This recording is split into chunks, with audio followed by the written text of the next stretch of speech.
Calcium channel blockers. Calcium plays an important role in the excitation, contraction, coupling process that occurs in the heart and vascular smooth muscle cells, as well as in the skeletal muscle.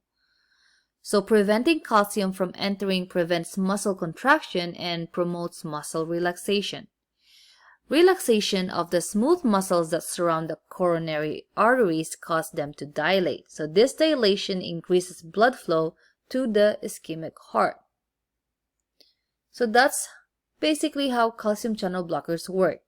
So they inhibit the transport of calcium into the myocardial and smooth muscle cells. So it causes smooth muscle relaxation, and it can also decrease the heart rate and the force of myocardial contractility.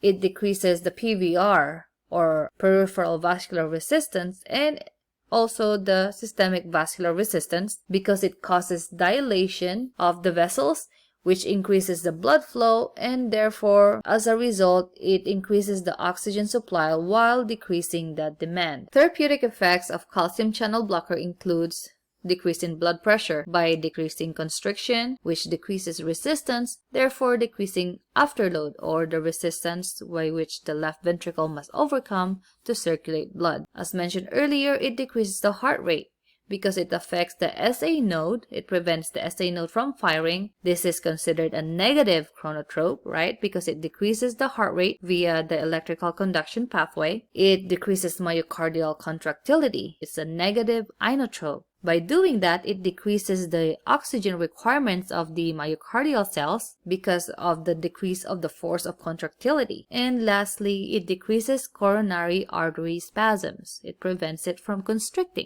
Indications. So why would we want patients to be on calcium channel blockers? Well, one, if they have hypertension or high blood pressure. If they have cardiac dysrhythmias, to be specific, if somebody is on supraventricular tachycardia. This is also used for angina, especially if the cause is coronary artery spasm, right? Because it helps with coronary artery spasms. Another reason why somebody could be on a CCB, or calcium channel blocker, is Raynaud's. So what's Raynaud's? Raynaud's is a disease that causes some areas of the body, such as the fingers, toes, to feel numb and cold in response to cold temperatures or stress. So in Raynaud's disease, small arteries that supply blood to the skin narrow or spasm, therefore decreasing the blood flow in those areas, and so causing those symptoms, right, signs and symptoms that we see in those patients. In addition, another indication for calcium channel blocker is migraines.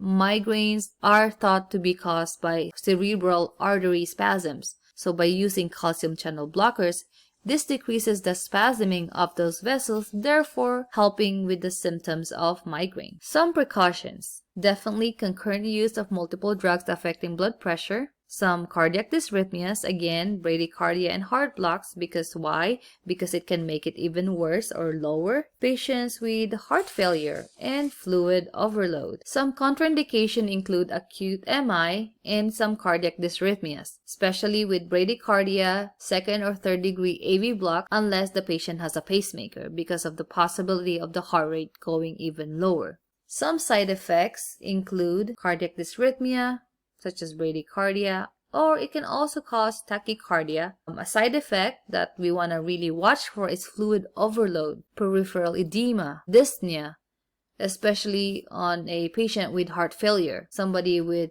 specifically systolic dysfunction. In addition, it can also cause nausea and constipation. Some nursing actions include assessment of the blood pressure, heart rate, INO, and definitely assessing for peripheral edema, especially on the higher doses of calcium channel blockers. Now, it is important to do daily weights and again monitor for side effects.